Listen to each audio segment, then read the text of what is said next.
reason that we chose this time to do it is because this is nationally within the United States, the month of May is Mental Health Awareness Month. And I really think, and then in October, I believe First Lady Natalie, her month, will she'll kick off the whole month doing things. Is October, November? Breast cancer? October. We'll do breast cancer, different things, but this is Mental Health Month, and we really want to begin to address the different things that we, not only in the church, but in the community and in our schools and our church, everywhere. We want to begin to address these different things that we are experiencing. So happy Mental Health Month, first of all, everybody, and I'm glad to be able to present it to my community, to my church, and we good? Mm-hmm. So can you still see? Okay, I just want to make sure y'all got a straight shot. So this is a blessing, and I thank God for a pastor that is aware of mental health and mental illness. So I just want to dive in. So tonight, basically what I want to do, I come today to inform, to educate, to bring awareness, and also to advocate on behalf of mental health and mental illness. Also, I come tonight to debunk some lies. I want to combat some of these falsehoods that we've been taught and that we've become accustomed to. So today I want to address something that affects all of us, every last single one of us. This is something that affects every last single one of us. Our mental health, which is our well-being, is something that we all have to endure, our well-being. And tonight, something that I want to address is called stress. Stress is something that we all go through, every last single one of us. And the reason that it's very important that we begin to address this is because so much of it is unresolved. So first of all, let me just start with the difference. So there's mental health and mental illness. A lot of times they use them interchangeably.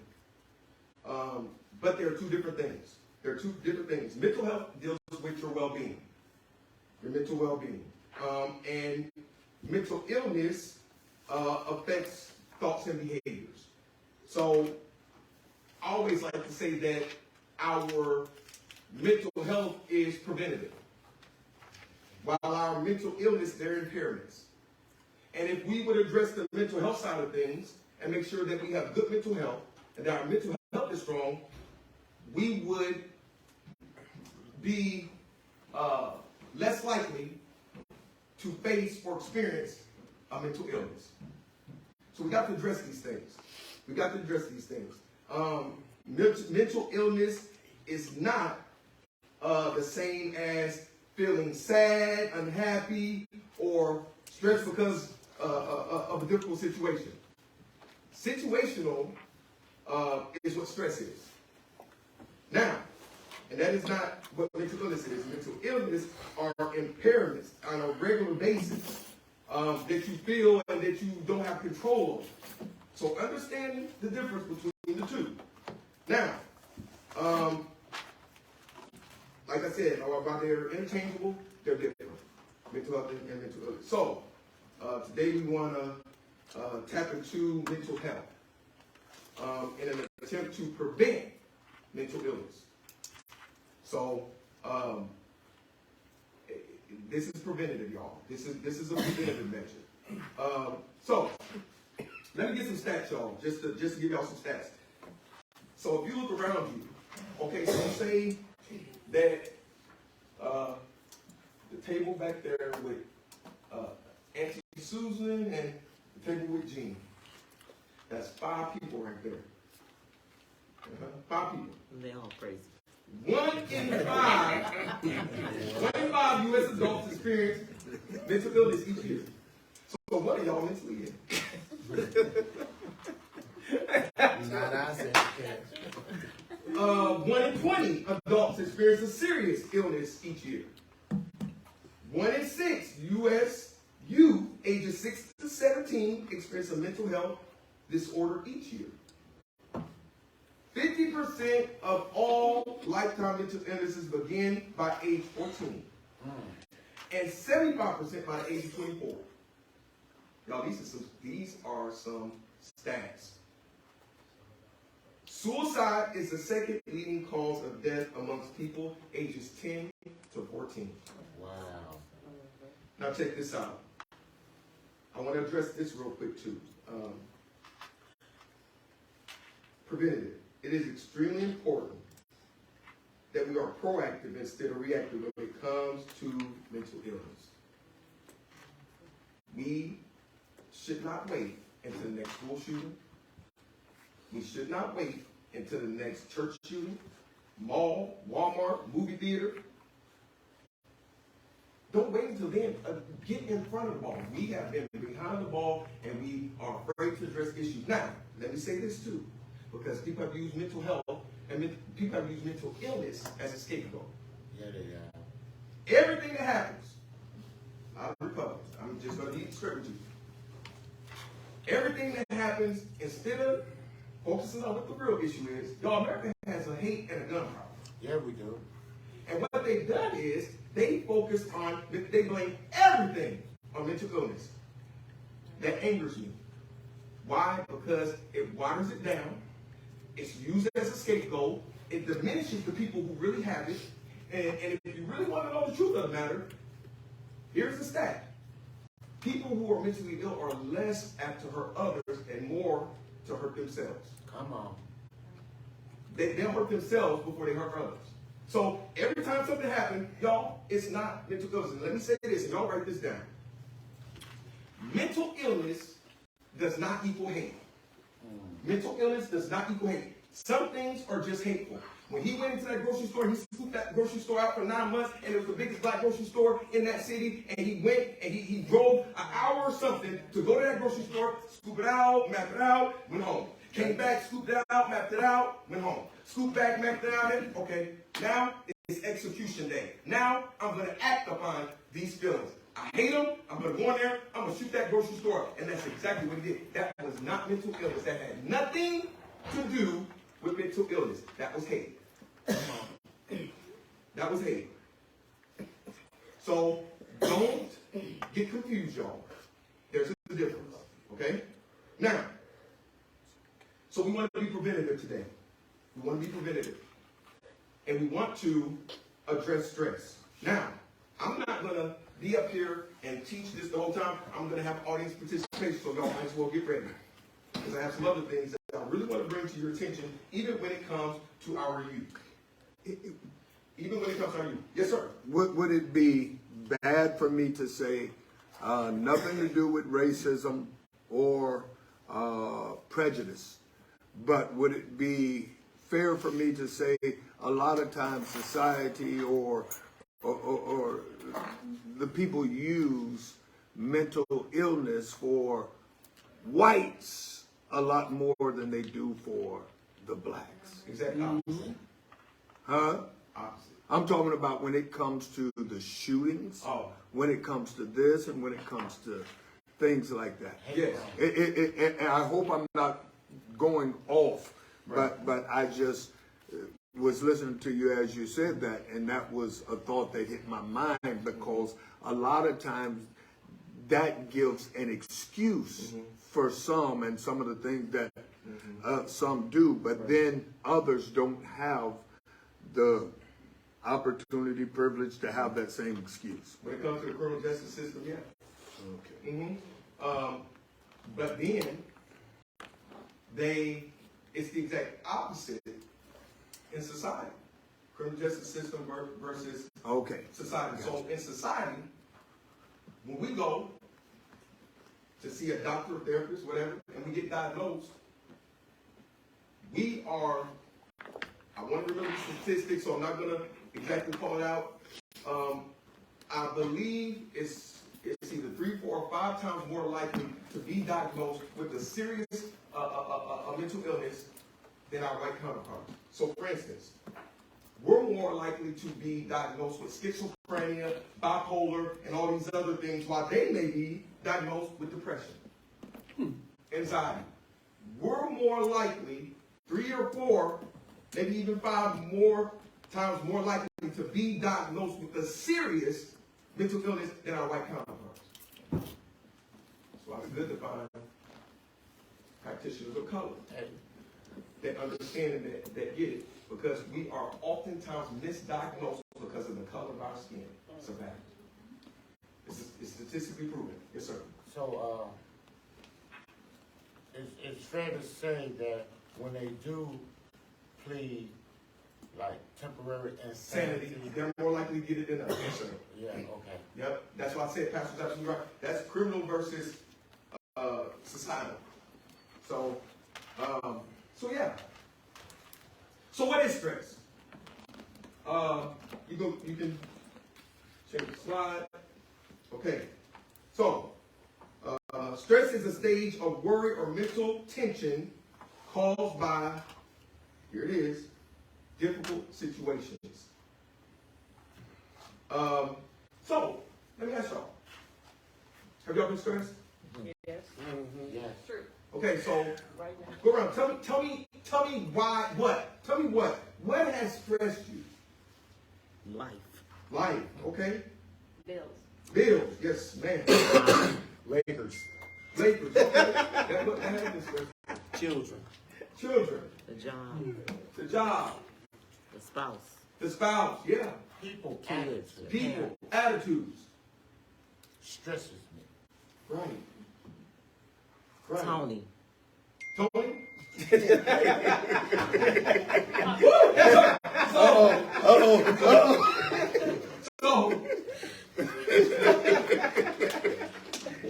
So, our church Smacking gum. smacking. Hey, Somebody in this room right now woman, can you open is that door? smacking. Smacking gum. That's you? Oh, buddy. It's the lips, you know. It's going through my soul. Never mind, woman. I think that it's maybe this way. Look at You God. spit it out. Yeah, you hold your hand. You spit it out. Listen, Bless you. y'all better look at that. You don't want to mess up nobody and Bless mess you. up. Bless Spit it you. all out. It's called compromise. So I literally, appreciate you. that gum. Hey, y'all. Welcome. Hey. So literally, that gum stressed y'all out. A little bit. A few people, yeah, shall be nameless. So, would it be fair to say, like I said before, so would it be fair to say y'all think we all experience stress, right? In some way, shape, or form. We all experience stress. So, like I told y'all earlier,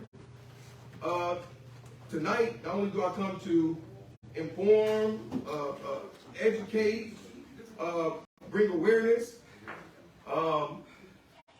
advocate, I come to destroy some lies tonight.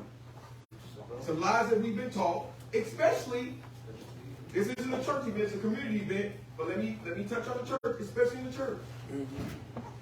Especially in the church. I come to touch on some lies tonight, and so that we stop doing this and stop saying this to people. So, I asked y'all a question, and apparently, everybody in this room, I think we can all agree that we have. Next slide. So, here's the thing. I come to destroy the big lie. Y'all heard this in the news. The big lie. The Lexus store, that's the big lie. There it is, that was a lie. But there are more big lies, and this is one of them. Child, get up. You too blessed to be. That ain't nothing but the devil. Y'all, you don't. If you say you don't have a right to be, come on, y'all. We've done all of that, and I do agree. God is all powerful, all knowing. He can do the impossible. He can do the miraculous. Yes, he can. But like I told y'all before, some things are God ordained. So we have to be so very careful. We need to have the spirit of discernment so that we can see what is truly, spiritual warfare or of the devil or the enemy, and then what is just what it is. So I'm not too blessed to be stressed. That is the big lie. Child, you too blessed to be stressed. No, you are not. You are not too blessed to be stressed.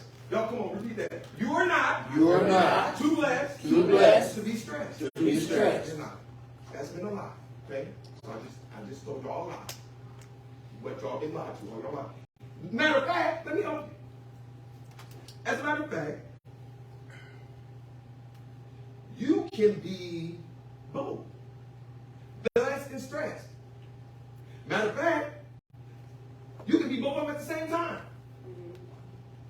Blessed and stressed at the same time. Let me prove it to you.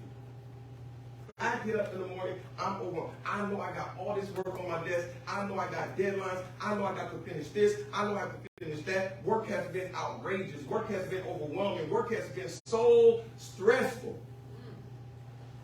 But I woke up this morning. Yes. Right?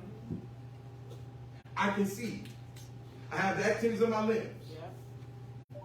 So, just because I'm stressed about work, I'm still blessed because I woke up this morning. Right. You can be both stressed and blessed at the same time. So let me help y'all with something. Let me help you with something. Mother Bro's phone stresses me. Oh, so this phone's going off for some people, right? So, next thing, next slide. So I hope it's not any surprise to people, but stress is common. Yes, it is. Stress is common, stress is normal, stress is natural, and stress is inevitable. You can't go over it, under it, around it. You got to experience it. It's going to happen. Now, knowing that, it may be,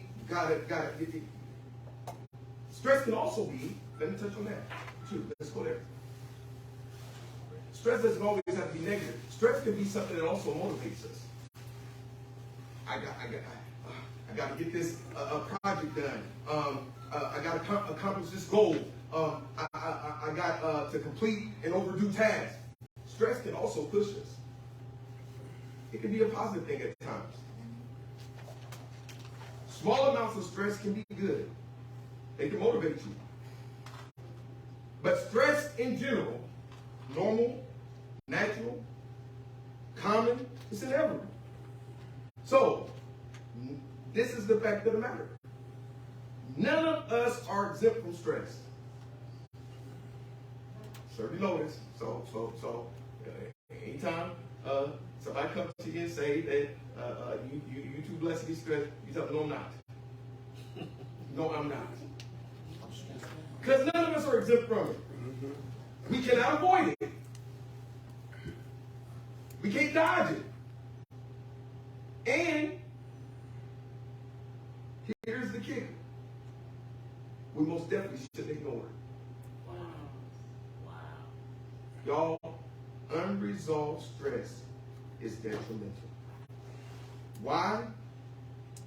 Because untreated stress can turn into, and I talked about this earlier, a mental illness, such as anxiety disorder, major depressive disorder. So that's why it's not good for us to suppress it, to ignore it. We deal with it. Again, you can't go under, you can't go over it, you got to go through it.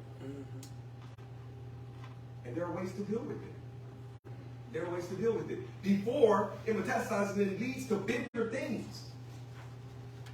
And that's exactly what happens when we don't tend to our stress.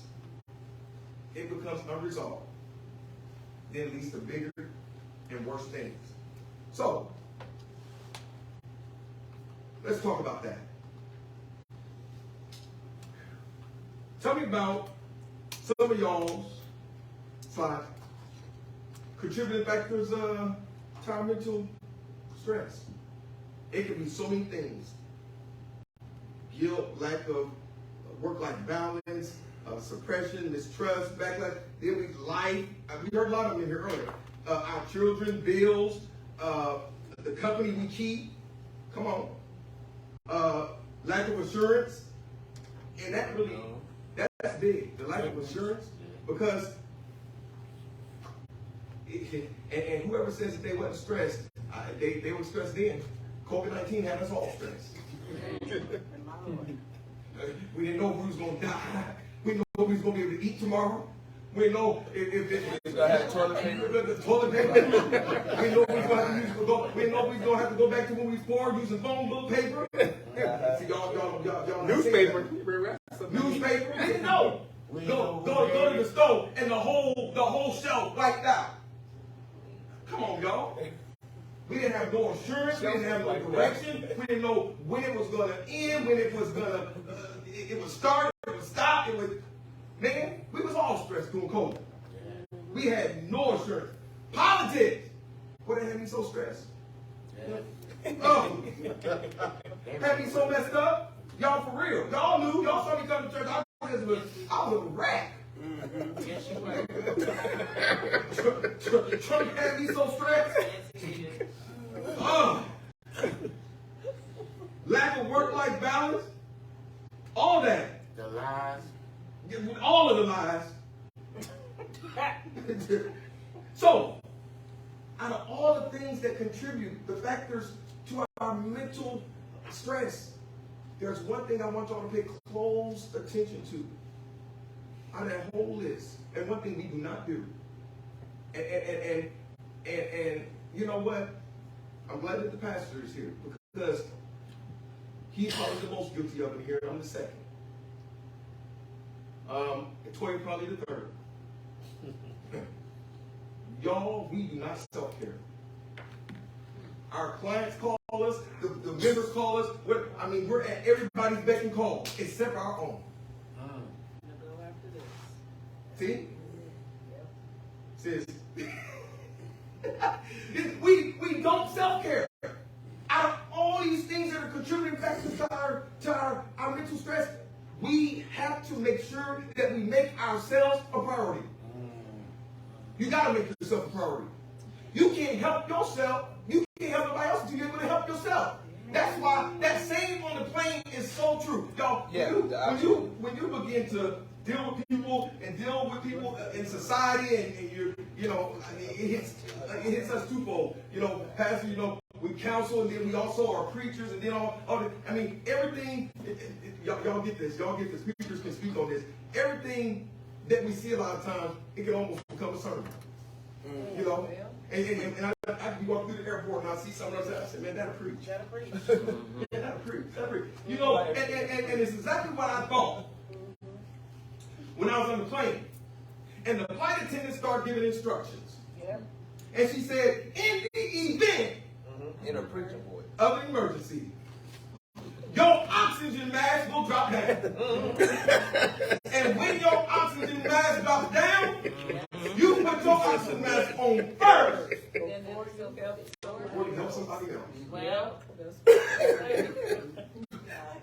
we're lifeless. Right.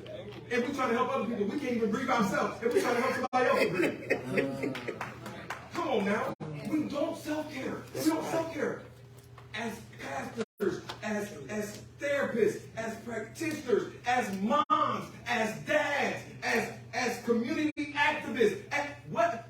Y'all, make yourself a priority.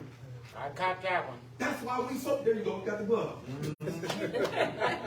I got a glove moment. We have to make sure that we are caring for ourselves, because if we're not caring for ourselves, we can't possibly effectively care for somebody else. Right. Gotta reboot. That's one of the number one contributors to our stress, is that we don't self-care. Go ahead, sis. I saw you. now, when we think about self-care, a lot of people think like going and getting massages and doing all that type of stuff, which is cool. But would you agree that we have the ability to define what self-care looks like to us as individuals? Absolutely. An active role in protecting one's own well-being. So that could look different And for happiness. everybody. Yes, for everybody. You know, In particular, in moments of stress. Protecting one's own well-being and happiness, particularly during periods of stress. That's what self-care is. And she's absolutely right. It's the way self-care may not look like yours. But what it is what my self-care is, it's bringing me peace. It's bringing me happiness. It's bringing me joy. It's bringing me solace. It's giving me all that. It's giving me all that. So, let me ask y'all a question. Since Sister Winters brought it up, that's so valid. How do you self-care? And don't say, you know what, I just find it so peaceful when I go to the hospital, I'm able to, and you know what, that is, you're able to pray, okay, I get it. But that's not true self-care. Because you saw that sinner, now you come out feeling worse than you did. Because you feel bad now. Now you're and then you start shouting on the parking lot, Lord, that could have been me. That could be, yeah. Yeah, that could have been me. And then y'all start doing the no shout. Wait, what was that? I don't see it. What happened? It's not coming tonight. I'll do that next time. Because that's another one. I missed it. I had my I didn't hand come to the meeting tonight. The no shout, what was it? Can you do it again so I can see I didn't it? come to the meeting tonight. I told you I come to educate, to bring awareness, I missed it. to inform, and to advocate. That's what I come to do tonight. Advocate, but show me the no shout. I didn't see it. Oh, you shake your head? Yeah. But so, Thank you. on a serious note, y'all, how do we self-care? How do we self-care? Come on. Well, for me, when I'm feeling stressed, sometimes self-care for me is sitting in my car near water and listening to, I put on like the sounds of rain, and that helps me to calm down. Here you go. I love that. That's one thing I do. Then I write in my journal. But here's the deal. With that, what was that, what Gene said? So here's the thing. And I love that. Some of us can't listen to running water. Right. And I journal when I do that. And let stuff. I love that. And journaling is so powerful. We'll get into that one these days too, and I'll teach y'all how to go about that. Journaling is so powerful. But listen, you all, everybody's self-care is different. That's hers. Right. And I love hers. But listen, somebody who's really struggling, and that stress is turned into something greater. Don't go near no water. Don't go in the water. Yeah. You jump in. I don't want y'all to go near no water. I go by ponds. I don't There you go by go. rivers. There you go. I go by ponds. There you go. Yeah. And that's real what I just said. It sounds really funny, but that's a real thing, y'all. Yeah. I've had to talk some people away from that, you know. Oh, geez. Me too. You know, because that's my thing. Mine is a lot like hers. My soul is in my happy place, and it's hard because we don't have nothing around here like that. Mine is the beach and the ocean, the Atlantic and the Gulf. Y'all, if you've never experienced it, please do it in your life. Go to a beach, get you a chair or a towel, and just lay there.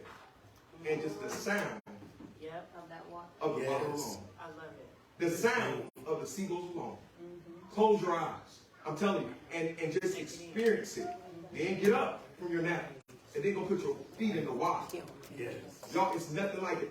Some people also say that they do their best writing there. They do their best studying, and they get so many different types of confirmations there. It just is clearing. Who else? Tell me how you self-care. My brother. Well, working in it's in the social field and dealing with people in the public. I know at the end of the year, me and my wife, we go down to Texas. There you go. Galveston. Yes, and I'm from Houston. Okay. I'm related to Houston, so I'll go down. We make sure we go down to Galveston Yes.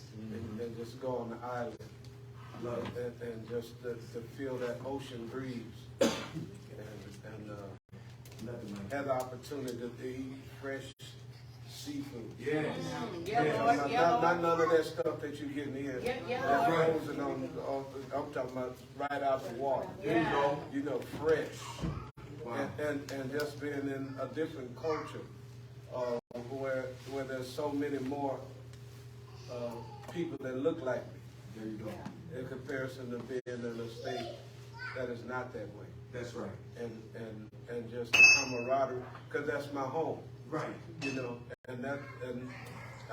because what we do, we pour out so much of ourselves to people, to where we pour out and then we don't hardly have nothing for us to continue and move us. That's what you're talking about. Right. About the stress, but that's one of my outlets where I go back home so I can eat some seafood, some real Texas barbecue, and get some boudin and come on back home. I know that's right. And see, and that's so powerful, bro. That's so powerful, bro, because a lot of times we be stuck and don't know why. We're stagnant, don't know why. We're pain and hurting, don't know why. We're confused, we're mentally drained, and we don't know why. Well, I guarantee you, if you try and you embrace self-care, a lot of that will subside. Again, make yourself a priority. Make yourself a priority. Who else? How do you self-care? My sister. Sometimes there, like he said, we like to travel and go to Galveston and Houston, but sometimes you can't get out of town. That's right. And so for me, there are certain moments that have brought me joy. Yes. So I find myself sometimes, if I'm stressing, just sitting and remembering and recalling those moments. Yes. There's a moment in particular that I always recall if I'm stressed and I can't go nowhere. Right. Is one day we was out in the yard at the house. It was a summer day. I had my shoes off. I'm just sitting in the lawn chair chilling. And the sun was shining so bright. And it was a beautiful day. Kids were across the street at the park playing. And it was just absolutely lovely. So if I'm stressed out, I'll just sit, close my eyes and remember that feeling. I know it. And it brought me that joy back. That's right. It's something I do often. Because that's so powerful. That's called mindfulness. Yeah. It's called who? Mindfulness. Yeah. Exactly what you just said. And I used to wonder, y'all, going and spending our summers, the whole summer in Mississippi, and I thought those old folks was just so nosy. I couldn't stand it. Because every time I drove by their house, They they wait. were sitting on their porch. They wait. Yeah. Sitting on their porch doing this. Peace. And I was like, that is so stupid. And then, if we do something in the area, my grandma will know. I said, I know them sitting on that porch told. I know they're the ones who told. And they just sitting there, and they doing this. They got wave. I cannot, and they would move. And listen, y'all, they would sit there for hours. Y'all, I promise you, I did not understand why they would do, and it's hot out there, and I could not understand why they would do such a thing. Y'all, I'm 46, and guess what I do? Sit on your porch. And my wife looked and she said, "Get up, you've been sitting out there for 3 hours. What is wrong with you? Are you okay? Did I do something?" Hey, no, I'm just chilling. I'm good. We're good. She gets scared because I was sitting out there for so long. Like, is something wrong with something? Man, that is the most peaceful thing ever. And you know what? After I told her that, she said, "Well, that's just kind of odd. That just don't sound right. Why she do it now?" I told you. You know, it's the most peaceful thing ever. Y'all to try it. And you know, people always think I'm crazy because I'll pull up to my house. I'll be in my car for an hour and a half. Me too. Oh yeah. Me too. Oh, me too. That is the most peaceful place. Decompressing from the Decompress from everything, from the whole thing. So that when you walk in the house, you got it together. Yeah. You're ready for the next stage and the next phase. Okay? So it's those little things, y'all, that y'all don't think that matter that make a difference. So I really want y'all to know, right here, write this down, y'all. Pay attention to what? Yourself. Amen. That's right. Yourself. Pay attention to yourself. Your body talks to you. Your body will show you. Your mind will show you. I call it checking in with yourself. That's it. Listen, that's it. And you got to. We ignore those things when your body's trying to tell you something, and when you're, y'all, pay attention to yourself.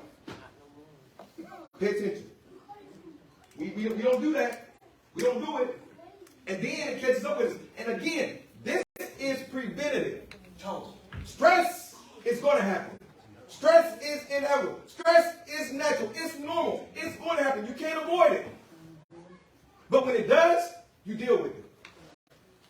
Because it can turn into something much greater and something much worse. Stress can lead to mental illness and mental health impairments. And that's what we want to avoid. And that's what we want to prevent. So, self-care. I mean, you can remember all this, but if you don't remember anything, don't remember the self-care.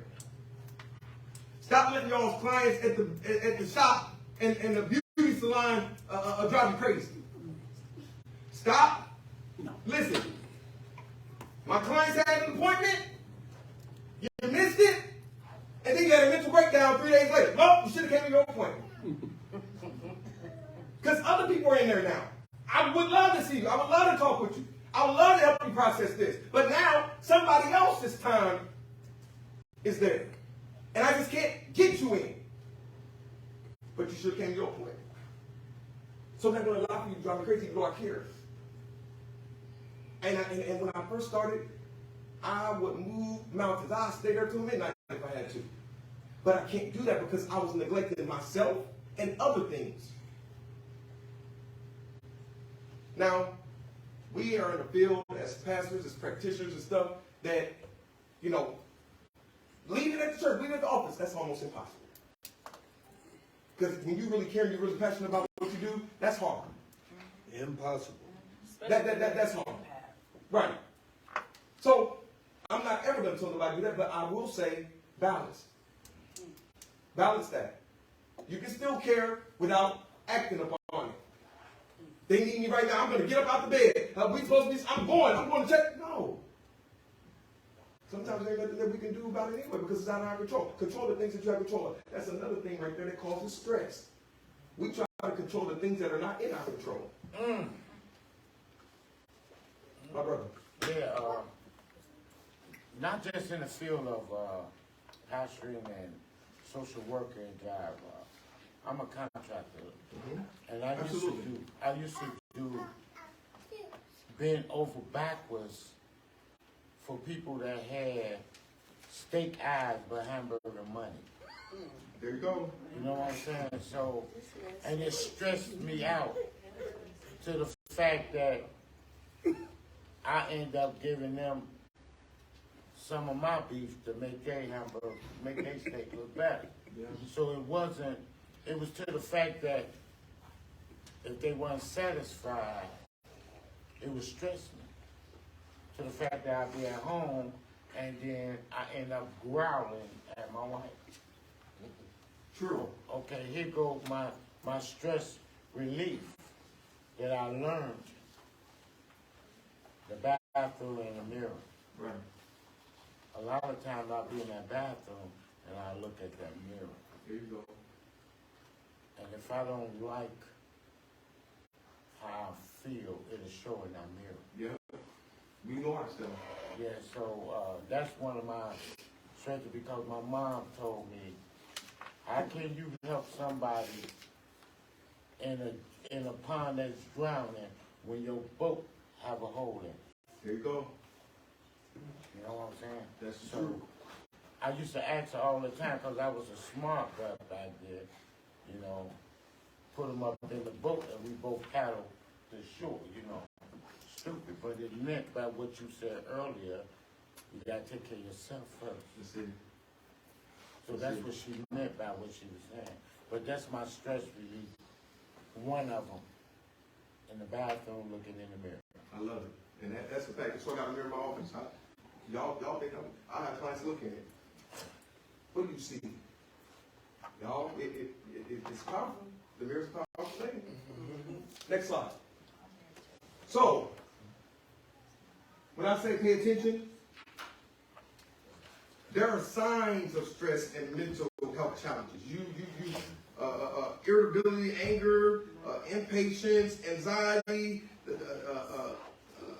uninterest in life, and depression, depression. It's just, the list just goes on and on and on. Tell me something, y'all. What are some of the signs that you've noticed of your stress? Irritability. Irritability. There you go. That's number one. That's growing all the time. Okay, so what else? Not being able to sleep. That's it. That's a major one. Your body will talk to you. Anger. Anger. Man, it comes out. It comes out. Start eating too much. Wait. Yeah. Or not Restless, eating crying for no reason. enough. Not eating enough. Not eating enough. Overindulging in something. Yes. Like Fixating. Overcompensating. like when I'm looking for an escape, I overindulge in a thing. Like There you go. I'll lose myself in like reading, or Right. I'll lose myself in scrolling on Facebook, or Yep. when I know that there's things that I need to be doing, I realize that I overindulge. And so when I figure that out, I'm like, okay, Toya, what you ain't dealt with, because this is causing you to want to escape something. Isolation. Yeah. Mm-hmm. Yeah. That's part of that. Yeah. You're not yourself.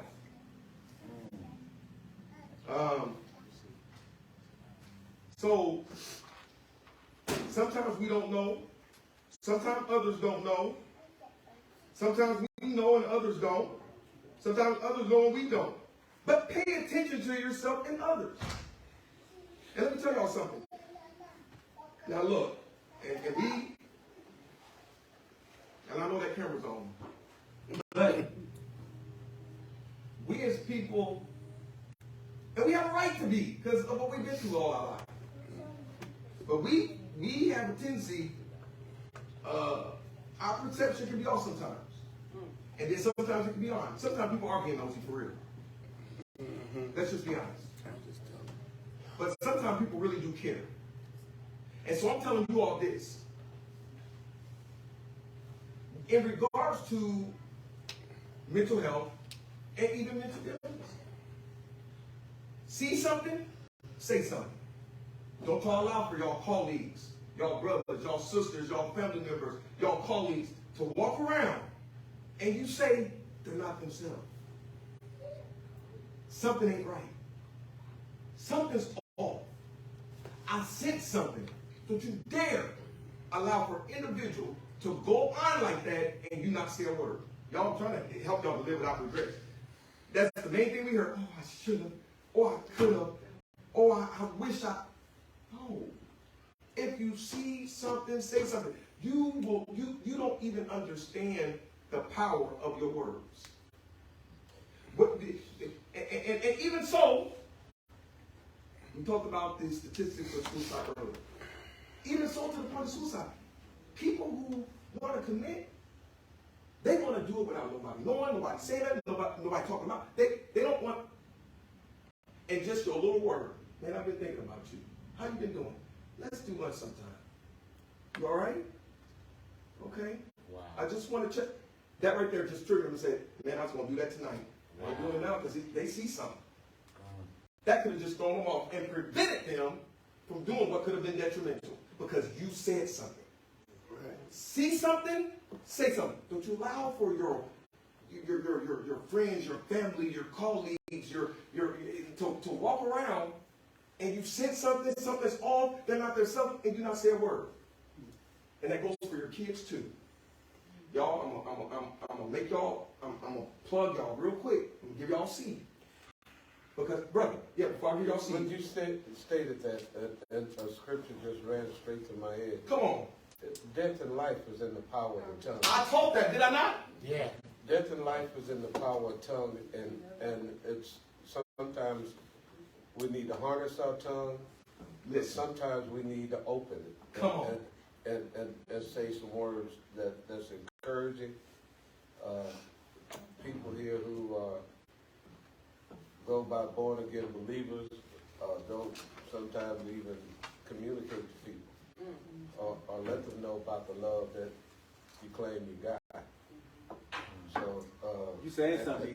I'm telling you. And then when we see this world in the situation that it's in, and the spirit, I know these preachers in here pretty well.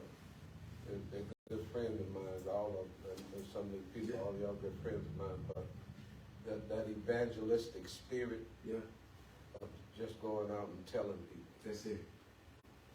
That is You got the good news, but you can't tell nobody. right. You hold it. Right. You don't keep it to yourself. Come on. What good is it? And then you wonder why your church ain't full. Did we say that this morning? We said this morning. See, this is confirmation coming back, y'all. Well, the Holy Ghost ain't a liar. No, Come on now. Never have been. It's not. It's not. And the thing about it, like it goes back to what he said. You know, see something, say something. The power of life and death is truly in the tongue. And and bro, that's a whole nother thing within itself, all by itself. I taught on that for 2 hours all by itself. That's a whole nother. But words matter.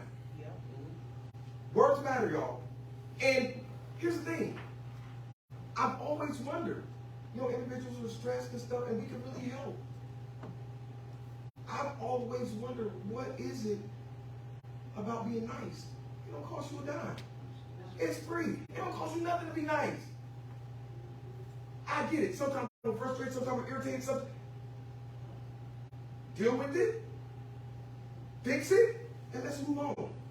But, I mean, don't take it out on others. So, when we're stressed, that's why we deal with it, because when we don't, it begins to come out in all different kind of ways. Then it metastasizes, it grows, then it becomes unresolved, then it leads to mental illness and all that stuff. It's a domino effect, y'all.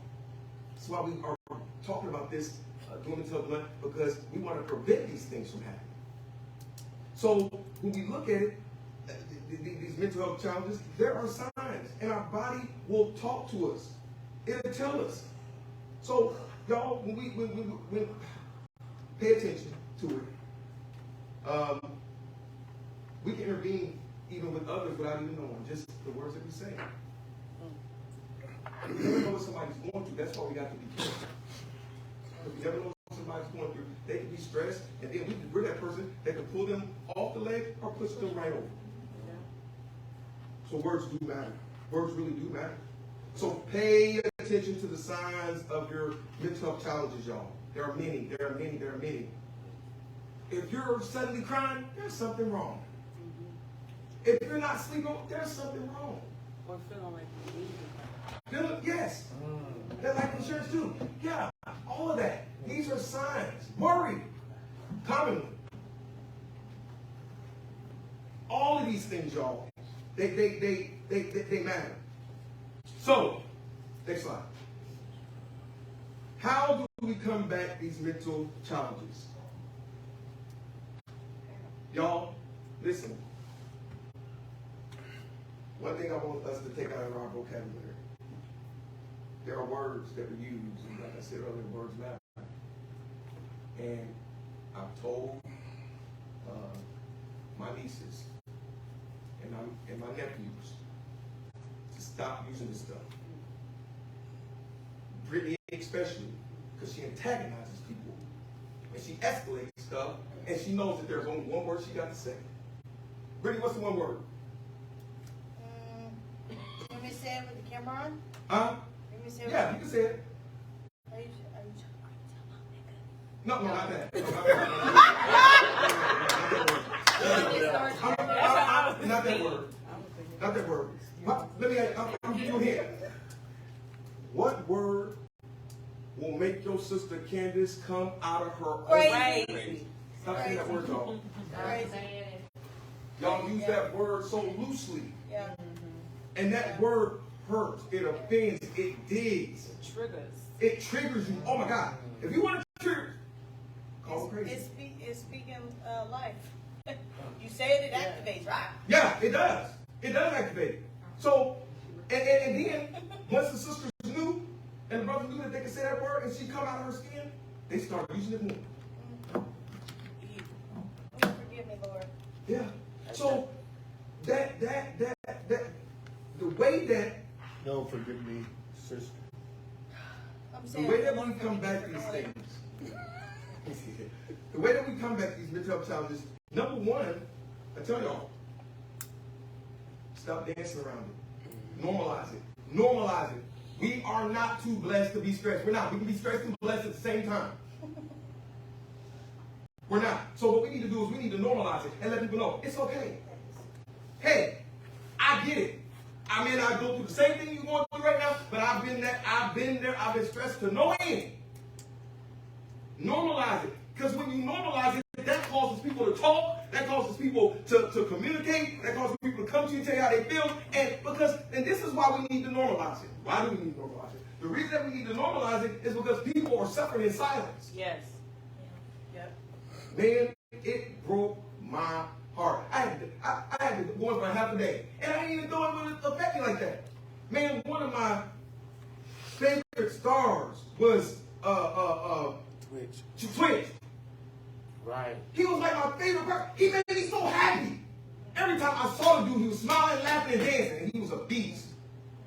I was like, oh my God. I said, me and my niece, me and Candace go edit on make so you think you dance a video game, just dance, whatever. And I'll be tearing her up. And she'll kill me on some of them too. But it just makes us so happy when we're able to do that, you know. But this guy, every time I saw him, he was smiling. Every time I saw him, he was joyous and Uplifting. man, every time you saw him.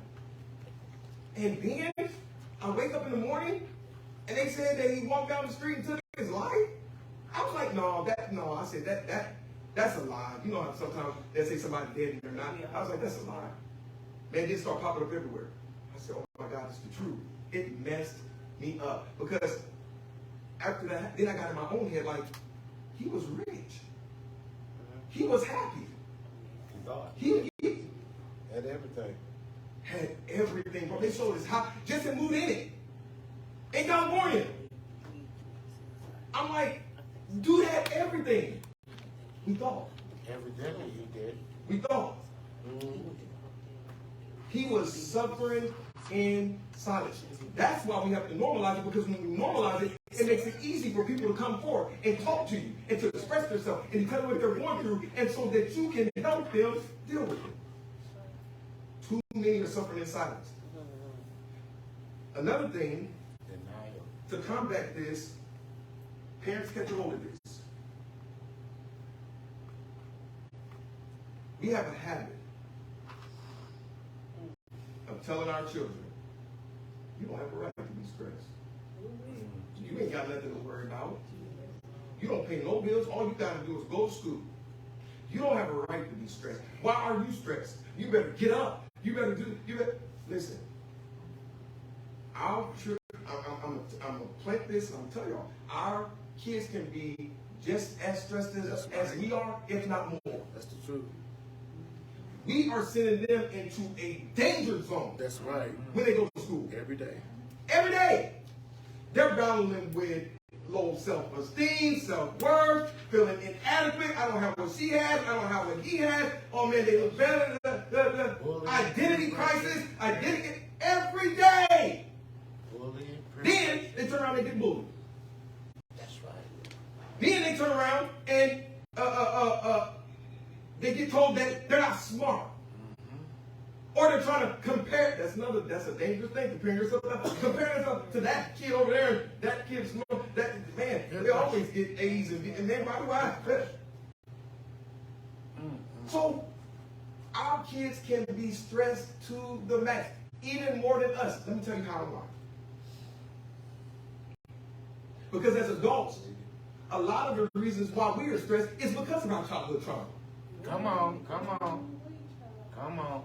So to say that they should be and they can't be and why are they, and y'all, that's ignorance. So I just turned y'all on to some, so I want to hear y'all say that no more. So we can't be ignorant no more because now we know. A lot of that we even dealing with came from here. So if ours came from here, how come they can't be stressed? That's right. How so with the childhood trauma you're talking about? How so? How so does it affect us today? Well, you said some come from childhood trauma. We as adults, we say that kids can't be stressed, they can't be this, they can't be that, and we diminish it for them just because they're a child and they don't have no responsibilities and things. And I said, I'll teach you real quick how I know that's a lie. One of the ways is because some of the stress that we're experiencing today, the reason that we're experiencing some of the stress and the things that we're experiencing today, it came from our childhood. Come on. Come on. Our childhood trauma is messing with us today as adults. So to say that they can't be stressed and stuff, that's a lie. So go ahead with your question. So I hope I would say. I was just trying to apply that to me. I would say, just like what we're dealing with on Monday and Wednesday, now is discovering, self-discovery. And it goes right in line with this. And the first questions that I asked, I had us write on a paper, the thing from the past that made you the happiest, that made an impact on your life, something that you'll never forget. Then the thing that hurt you the worst. And how did that affect your life? And how did it affect you even to this day? And then some dealt with the molestation, some dealt with abuse, some dealt with this, and they spoke those things out, and neglect, and they said from that, it still affects them today. It put them in a place of depression. It put them in a place to not trust. So when he says something about the past dealing with us now, it's things like that that has made us who we are. And that goes to dealing with our roots. So when we deal with roots, that's what nourishes the tree. That's what gets the water from the earth. So where we come from has made us who we are, which is sometimes why we battle some of the different things that we do battle, and why we go through some of the things that we go through, if that will help. Well, I was just trying to apply, everything you're saying, I'm trying to put it personal. And I'm just trying, when you said about the childhood, I was just going back to my childhood. I had a great childhood, but it was some things that I saw that I didn't like. But the stress I'm enduring as an adult is not related to my childhood experience and past. So that's what I'm trying to, I'm trying to go back to identify something that I can say, yeah, okay, maybe that is it. But I can't come up with anything from my childhood as to what I'm going through, what I've been going through for the past couple of months. Well, let me help you. So, having a traumatic childhood is carries over. But what we don't understand and realize is that having a good childhood came too. Yes. Because we're always trying to compare, and we want our kids to have it like we had it. I had like you said, I had a good mom and dad. I had a good bringing up. I was good. Now you want the same thing for yours. And when you cannot provide it, or something happens where you can't do for your kids like you want to, or you can't, even if they're having a meltdown, and you can't help them the way that you want to help them, that puts you in a place. I know even when I grew up, now let me flip that. Mine wasn't as great. So now what I've done is, I vow my kids will never be without me. Even if we are split, I will always be in my kids' life. I will never leave y'all. It'll be war. It will be war. If you think you're going to take my kids away, because I grew up without my father around. Come on. So I vowed, I'm not going to allow or let my kids grow up like that. So yours was it. Yours was great. And then, so we want to be the best that we can be. We want to do the best that we can do, even when we don't have the means. That's what sends us into distress. I want to, but I can't. I wish I could, things like that. Not necessarily saying that that was you, but that could also, having a good childhood could be just effects, negative effects, just as well as having a bad one. Having a bad one could be just, same thing. Dwell on that. I know you're there. I got more. But go ahead. In regards to dealing with trauma, and what researchers state that epigenetics was a term in regards to what Pastor Cameron was talking about, because genetically there's traits of trauma that's in us that's been transmitted down from generations. So we don't even know, but it's Okay, there. because especially when you look at some of the group of people who are here, and some people in that group were one time commerce, a commodity, and was used as animals, and later on, after years or centuries of subjugation and all of the things that our people had to go through. That we've been doing, yes, sir. Man, it's so many sad and horrible stories and that haven't been even written, and those that have been written, people been going through a lot of stuff. I know. And this pandemic was just it's like Pandora's box has been opened, and people are just losing it. And one thing is that one thing that society doesn't want to do, they don't want to tell you the truth about why certain things are the way they are. Exactly.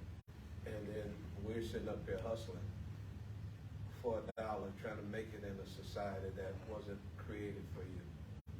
True. And then we fighting every day, trying every morning. I got to get the grind. I got to get this extra. I got to, and the system is built against it. Was set up against you from the very beginning, from the very fabric of this society. All the laws, all from the laws to the religion, to sex, to war, to politics, to the media, to movies.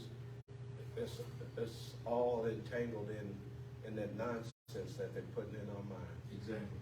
And we buy right back into it.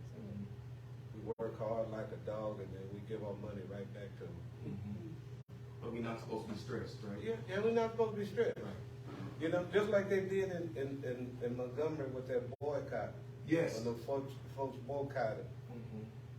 They stopped that flow of money, and them people stopped and said, wait a minute, we're going to let these folks ride on this bus and run wherever they want to, because they start losing that money. That's what it's about in this society, the capitalist system. Yes. So I'm listening to everybody, and I'm like, how do I combat mental health challenges? Well, I think back to some of the things that caused me a lot of mental health challenges, and it honestly was things that happened in church. Yeah. And so I remember, and I'll preface this by saying there's so many more good things that happened in church. But some of the things that stressed me out mentally were interactions that I had with people in the church house. I remember there was one time where I was like really needing some prayer. I think it was like a state meeting too. So I went up for prayer and mistake, because the dude prophesied to me all backwards. I'm like, wait a minute, that ain't right. So, I mean, it stressed me out just trying to really understand how those words applied to my life. And it was stressful trying to rightly divide. So my response to that was, don't get in no more prayer line. Ever. See? So it worked because I learned how to pray for myself. My mama prays for me, my husband, there are prayer partners that I have, but to just random go get in the prayer line, I ain't doing it no more. Right. And it's for me, it's how I respond to combating to mental health stresses. Wow, wow. Thank you for sharing that. Isn't that a lesson? Well, That everybody can't help you. And sometimes the person you look to help you need help themselves. right. Right. Right. So that goes back to making ourselves a priority. And it goes, Yes. it, When we it make even ourselves a goes priority- as deep that we'll be helpers one to the other. Right. And when but when it comes to making ourselves a priority, sometimes we have to come to the realization that there's nobody that can help us, and sometimes we just have to help ourselves. But you got up there to tell someone. But and that's it too. So But sometimes you can't tell and anyone. sometimes you can't. So we have to be able to rightly divide what's best for us. I don't want anybody suppressing, because that's one of the things I come to tell you tonight also. You're never alone. There's always a trusted individual that you can talk to, that you can share, that's going to be non-judgmental, that ain't going to spread your business. And so I don't want anybody to suffer in silence. Boy, sometimes you feel alone. Okay, I got a question. Mm-hmm. Somebody that don't know, how do they, and it's not for me, it's just, I'm curious to know, how do that person, because see, I believe that the biggest church is the people that don't go. Right. How do you go to a person and let that don't know this stuff? Because there's a lot of people out there, like a homeless person, like a young man came today when we was leaving church. And he said, I would just wanted to know, I was curious. I said, come on in. And I went and got the pastor. I said, Pastor, I didn't even know he in need of prayer. Okay?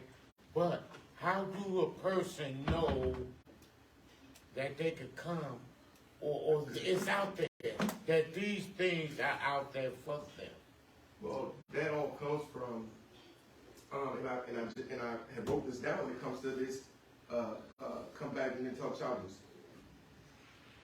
Be available. Pay attention.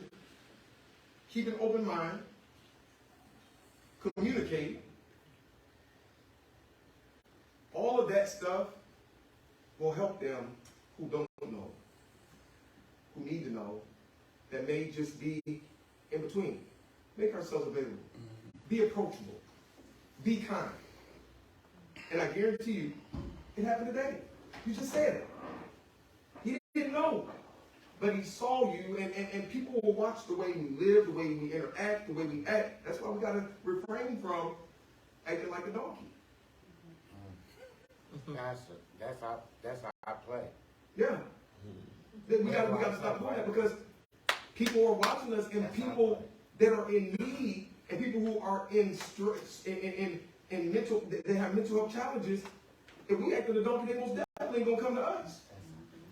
So we gotta watch the way we also present ourselves and the way we approach things, because people are watching. You felt comfortable enough to come up to you today. See? So for the people who don't know, just be available. Pay attention. Be open-minded. Be non-judgmental. And that's the way they go. Sister. This is what the lady said just now. Yeah. Depending on persons. I know someone, and she normally will call me, and she will like, Delia, this, that, whatever, and she keep talking, and then she says, you're not even saying anything. Why did I ever call you? And I keep saying, you gotta pray. Well, it did pay off, because she started talking about Jesus, and she started depending on others for comfort, others for encouragement. She's talking more about God. It's my sister. Right. Yeah, she would be in my ears constantly. Oh, this person was like this at work, this person was like that at work. And I keep saying, just pray, just pray. You gotta leave things alone. And now she's talking, talking and seeing she's depending on God, and she see where God is moving for her and helping her.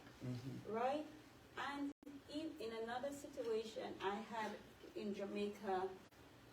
One evening I was at work and I have this co-worker, she was building a house and they were stealing our materials and overcharging her and all that, the construction workers, and she was like, I'm gonna kill myself, and everybody was just passing, because they said, oh, that's her, and they were passing, I couldn't take it no more, and I went to her, I called someone, and the person heard her, and I put the phone next to her ears, and it was a pastor's wife, and she started singing to her, and that's what calmed her down. She was calm right down. And every day she keeps saying, everybody passed me, Delia, and you helped, because I really was on the verge of doing something.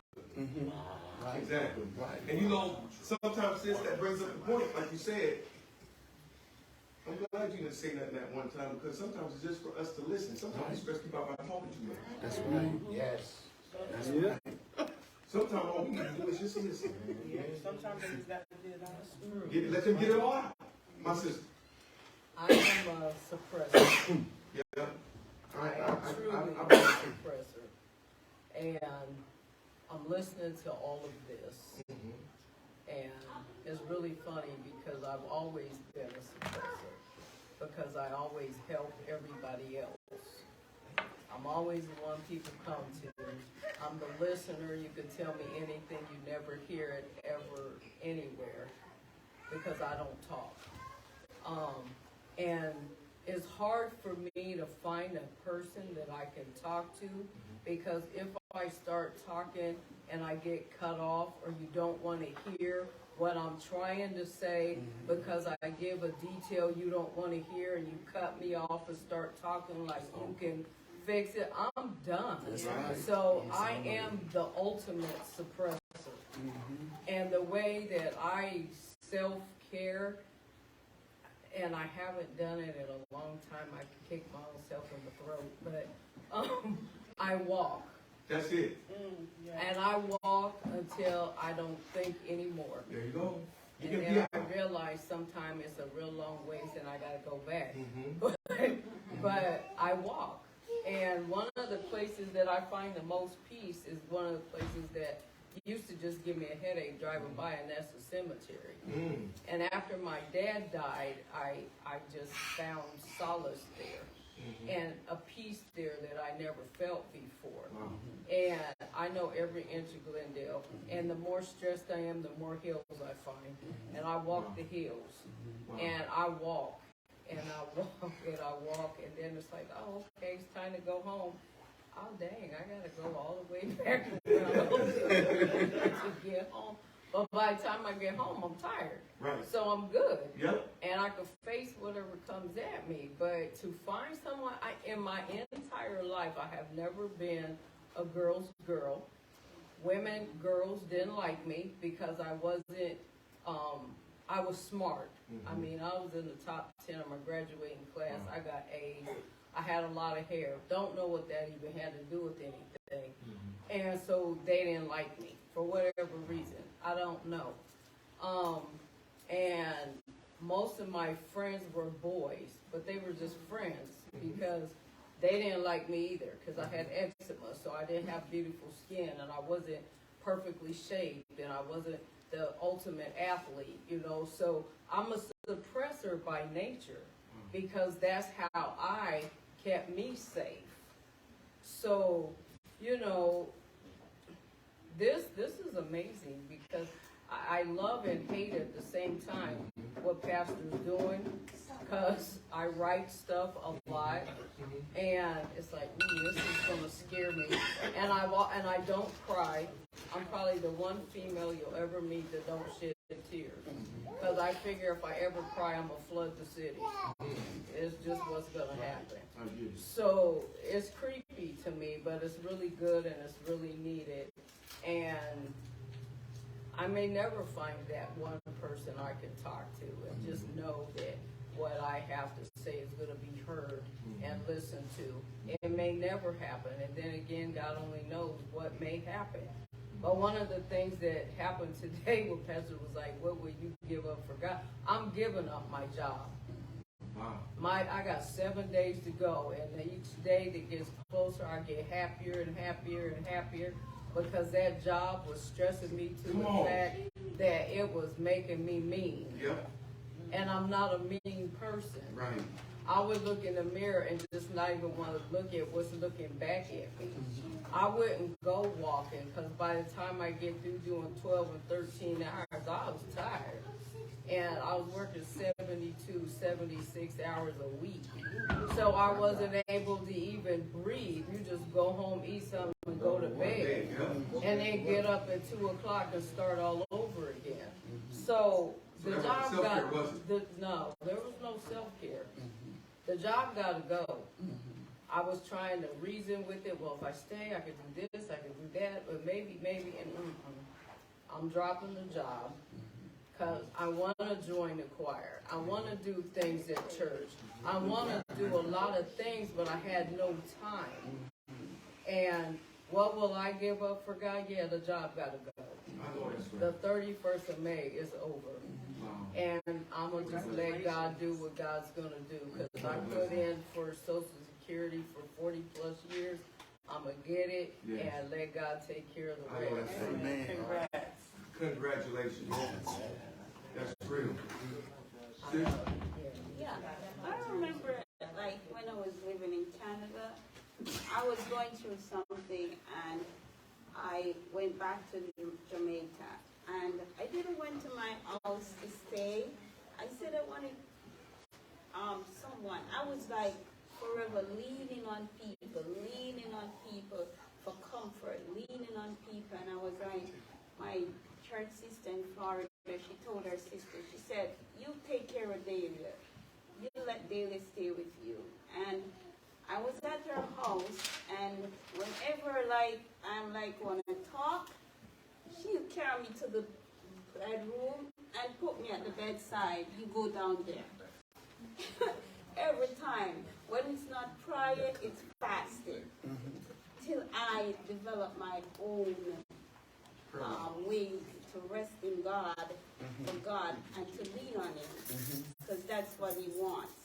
He wants us to lean on Him and not lean on others and call on others. So that's how I get over what I was going through. But, it was something that nobody else knew what I was going through. It was just like one day I was living my life, and I was studying for an exam, the state board exam, and I don't know, it's like one day this dark cloud came over,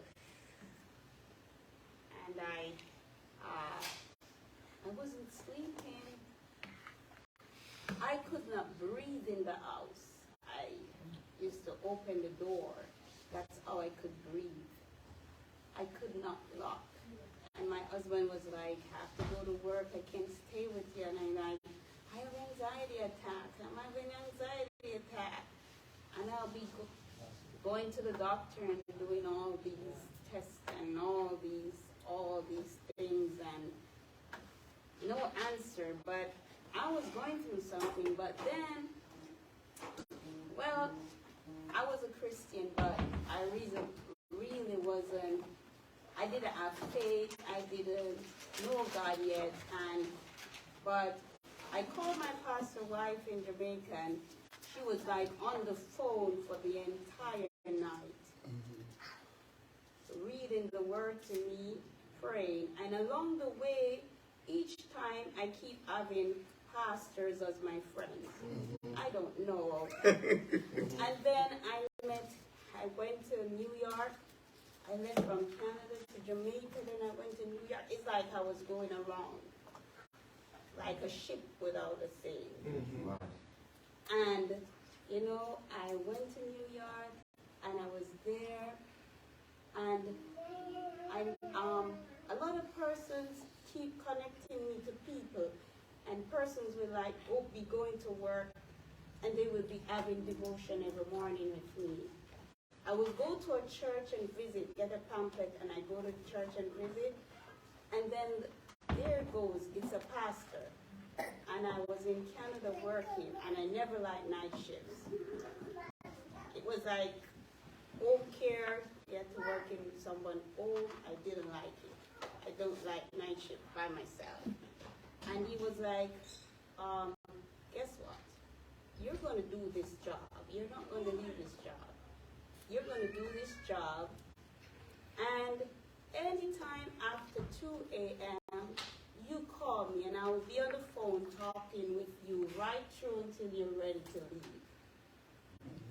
Yeah, because he said from he was a child, he always sleep and wake up 2 a.m. So he spent that time with God. So he was there. So every step of the way I don't know, God provides people. It's like I keep having people until I get to know him and rest of him. You know? So I say this tonight as we conclude. Toya, come up here and tell me if some people have some questions online. But from this day forward,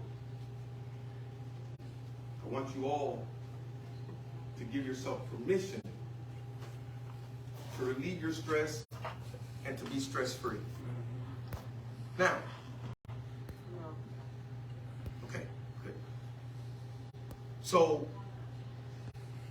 when you give yourself permission, you're deciding that whatever those things are in my life that are stressing me out, I'm going to deal with them and I'm going to rid of them. And I'm not going to allow for them to escalate and increase and lead from mental health issues to mental illness issues. It's preventative, y'all. Give yourself permission to be stress-free. Give yourself permission to relieve whatever is causing you stress. We don't have to hold on to it. We don't have to hold on to it. That's a choice. We don't have to hold on to it.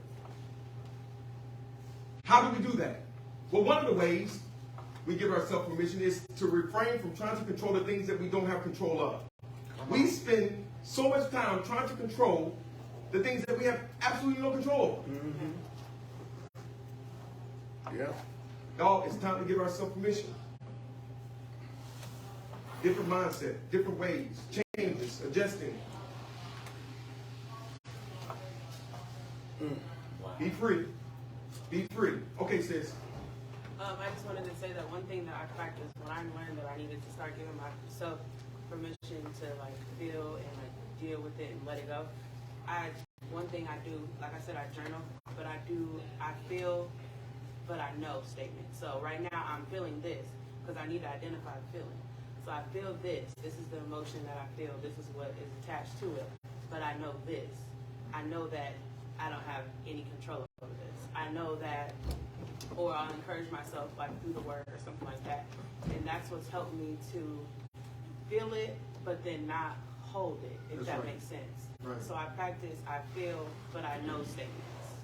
Stress is a situation and a circumstance.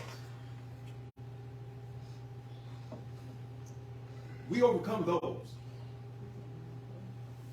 So when you have a certain situation, understand and know it's temporary. We get so caught up when we get in a situation feeling that, oh, this is forever. This ain't never going to, because that's the way it feels at that point. Yeah. But we have to understand that stress is situation. It's just a situation. Storm clouds don't last forever. They pass. So when you have that situation, deal with it and move on. I didn't say suppress it. I didn't say ignore it. Deal with it and move on. And I'm going to talk with my aunt off the record about her suppression because I want to know how it came out. Because when we don't understand suppression comes out of anger, irritation, agitation, all those things. We think that we're okay because I'm sight, I'm blind, I'm not dealing with it, it's okay. Yeah. But it's seeping out. In different ways. Agitation, irritation, anger, you know. So that's why I say suppression will stress us out all by itself. she can tell you. Give yourself permission to be free. I'm not going to live in my stress. I'm not going to allow my stress to overtake me. I'm not going to allow my stress to press me down. Deal with it. It'll pass. Because we stress, that's the preventative side. When it's unresolved stress and we don't deal with it, then we have bigger issues on down the line. All right? Y'all, thank you for coming. I really appreciate y'all. I mean, mental health is my thing, and I love it, and I'm passionate about it. And I tell you, if we deal with it, we can be better. We can live better lives. We be better in our minds, in our day-to-day. So that's why I feel it's very important, and these are things that we have to address, that we need to address, so that we can progress. All right? Thank you all.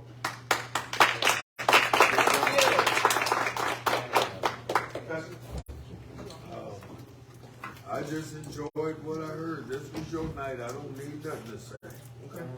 Good job. Anybody else? You good? Yes, sir. Question. Yes. I know